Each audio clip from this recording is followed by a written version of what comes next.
Good morning, everyone. Thank you for joining me. I'm Agnesa Smajli. I'm a master graduated in Business Analytics and Decision Sciences at City College International Faculty of University of Sheffield. I'm going to be starting the day by talking about my interested research area, which is international trade and economic growth in Balkan. I'm going to be starting the day by talking a little lightly on the mathematics side. So I'm going to be doing an introduction for trade. I'm going to be talking a little bit of trade in Balkan. I'm going to explain the methodology I've used in my research, the results, and the conclusion. While the idea of international trade has been around from the rise of nation-state, regardless of the form it took. In the today world of globalization, international trade allows countries to expand their markets for goods and services that may have not been available in the country or would have been more expensive. Also, international trade reduces the cost of goods and while raising the standard of living and further allowing countries to specialize in the production or activities that they perform best.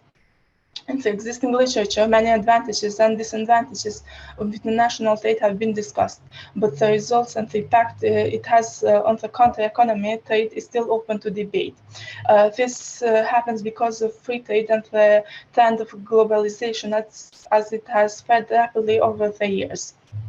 The arguments in favor of free trade are already known, or we can also guess them because it's supposed to improve the standard of living and it's supposed to improve the economies. However, there are also many other researchers and scholars who disagree with this, who don't agree with those arguments. And the main dispute against free trade is because it doesn't profit equally all the countries, and it's mostly designed for the advanced countries and not, for example, for the developed countries. While the importance of international trade is quite crucial for the economic growth, there are also many important other factors that we have to take while we are talking for economic growth. For example, we have foreign direct investments, which affect the economy of the country, but this impact depends on, for example, on the sectors or even on the countries. As there are many studies who have thought that the FDI impact on economic growth is positive, there also have been many studies who have opposed these findings. And Agnesa, sorry to interrupt. Are you moving your slides because we are only seeing the very first one? Oh, I'm moving. Okay. Perhaps you want to make this full screen as well? It's full screen. Can you see them now? Yeah, but I think you need to be moving as you're speaking as well because we were stuck on the first one. Yes, but I moved. Can you see it? And now I can see. Yes, thank you. Okay, Can I leave it like this? Yeah, sure. I mean, of course, you need to be moving your slides while you're speaking. Yes, of course. But okay, thank you. We can see that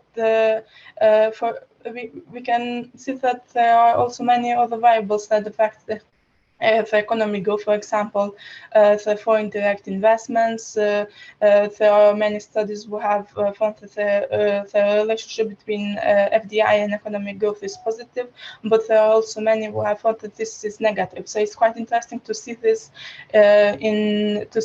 in other Balkan countries. Whereas the relationship, for example, with economic growth and gross fixed capital formation has always been positive. It's interesting to see if this will be significant or not. The same can be said for unemployment, as the relationship between economic growth and unemployment is negative, but it's interesting. I believe it will be interesting to see how this relationship will be regarding all the 11 Balkan countries.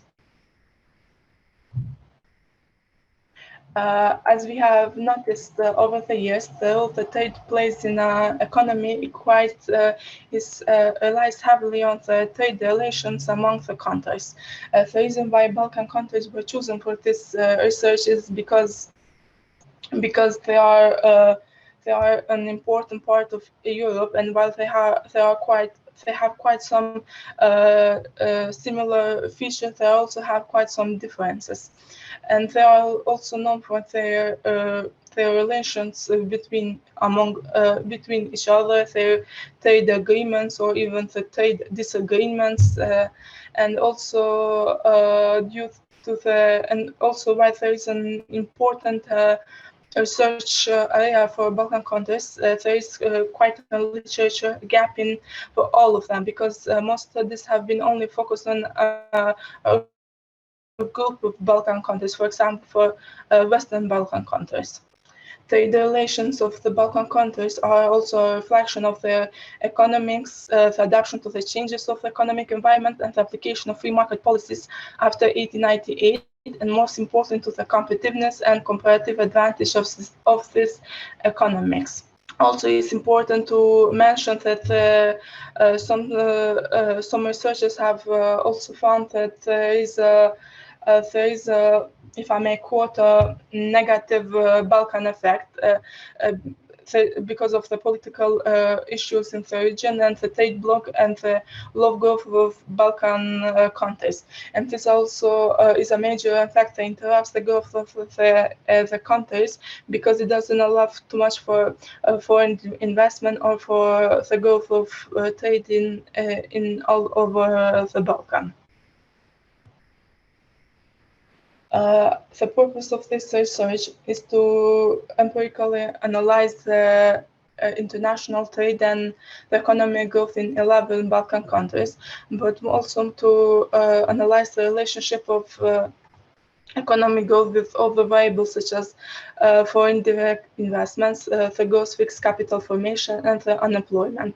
This will be done through a yearly panel data for a specific time period, such as from the year 2000 until 2019, and it will be done for 11 Balkan countries. Also, the data that will be used is unbalanced, because some countries such as Kosovo, Montenegro, and Serbia don't have all the data in all over the specific time period. And also the data from the net rate, the gross domestic product, the foreign direct investment, the gross fixed capital formation, and employment have been transformed into logs in order to eliminate the skewness and to normalize it. The first step that will be done with the data is to test for the unit root of the stationarity. Usually for unit root test, the most common test to use is augmented Dickney-Fowler. However, as this is a panel analysis, we will be using 5 other unit root tests. The null hypothesis for those panel unit root tests is generally the presence of a unit root, and the alternative is stationarity, except for the harder method, which is the opposite.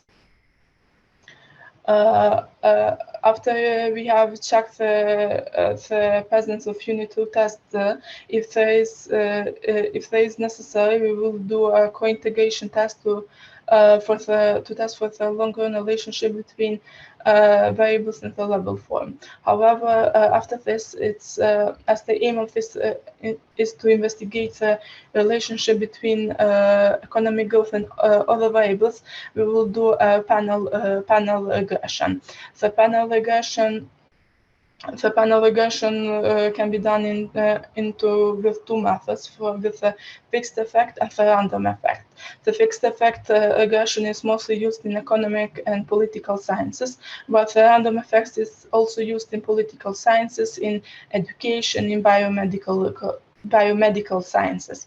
And in order to decide which one test will be used, a Haussmann test will be performed, and in the end we will show the results. I have shown here some formulas which shows how the unit tests are performed, and also with the panel regression test. Also, I have shown the graph of all the countries clustered together with simple linear with simple lines. For example, here we have the GDP in all countries in the year from 2000 until 2019. The countries are all represented with the number IDs. For example, such as Albania is number 1, Bosnia-Herzegovina is number 2, Bulgaria is number 3, Kosovo is number 6, Montenegro is number 7, and so on. From this we can see if any major structure can be noticed. For example, I have also shown trade in all the countries, the gross fixed capital formation, the FDI, foreign direct investments, and unemployment. But I will not be explaining this in too much detail, as they can be easily seen from the graphs. First, I have conducted a unit 2 test, and from the results of the panel unit 2 test, we have seen that the variables of net trade, foreign direct investment, and gross fixed capital formation are stationary at level, while the variables of GDP and unemployment have unit 2 but are stationary at first difference. As the majority of variables are found to be stationary, it's not possible to continue with the co-integration test. However, we will be continuing with the panel OLS regression. We will for this first we have first conducted the Hausman test, which has failed to reject the null hypothesis, which have made the random effect model the appropriate model method to continue with. So in this table we have shown the random effect regression. From this, we can see that the dependent variables is GDP, while the independent variables are trade, FDI, gross fixed capital formation, and unemployment. We can see that we can see from the statistics that all the coefficients are different from 0, and we have we see that they are all highly significant at every significance level, and all the coefficients of the independent variable are positive except for unemployment, which is understandable and expected. From this, we also can explain with R squared, which R squared explain to what extent the variance of the independent variables explain the variance of the dependent variables. From this, we can see that 75% of GDP can be explained through the other independent variables. The same can be said for the adjusted R squared, which is a modification of R squared that has been adjusted for the number of predictors in the model, and we can see that it's 74.8%. From this also we can see that from the Dobit-Watson we can see that we can test for the serial correlation, and we can see that it has a positive serial correlation. To show the simple equation for the panel regression models will be we can see that how it looks, and based on this, and after running the regression, the coefficients are all substituted, and the equation and the official equation looks like exactly this. As this is a log model, the interpretation are quite different from a normal model. For example, 1% increase in trade will lead to a 0.003% increase in GDP, and 1% increase in FDI will lead to a 0.003% increase in GDP, and 1% increase in gross fixed capital formation will lead to a 0.261% increase in GDP, and 1% increase in unemployment will lead to a 0.008% decrease in GDP. Hi, Agnesa? Right, so yes. This is your conclusion. Okay, thank you. Yes. Can I continue? Yes, go ahead. Okay, so from all the results, sorry, we can notice that... Go ahead. Yes? No, please go ahead. We're just running out of time. Okay. Okay. Go for it. Okay, I'll conclude fast. From all the results, we can notice that the coefficient, with the exception of unemployment, are positive, and they all are statistically significant and every confidence level. We can conclude that the trade and economic growth in Balkans have also a statistical and positive relationship. This research, while it has added to the relationship by proving the positive and significant relationship between trade and economic growth, it also had some limitations I have faced personally. One of the first limitations was finding the necessary data for the desired time period, as the aim of this time period in the beginning was from 1999 until 2018. However, it was quite a problem for a few countries, as they didn't have a record of data before the years 2000. And as you have noticed, that there also are some gaps in the countries' in the data. So thank you for all your attention, and if you have any question, please ask away.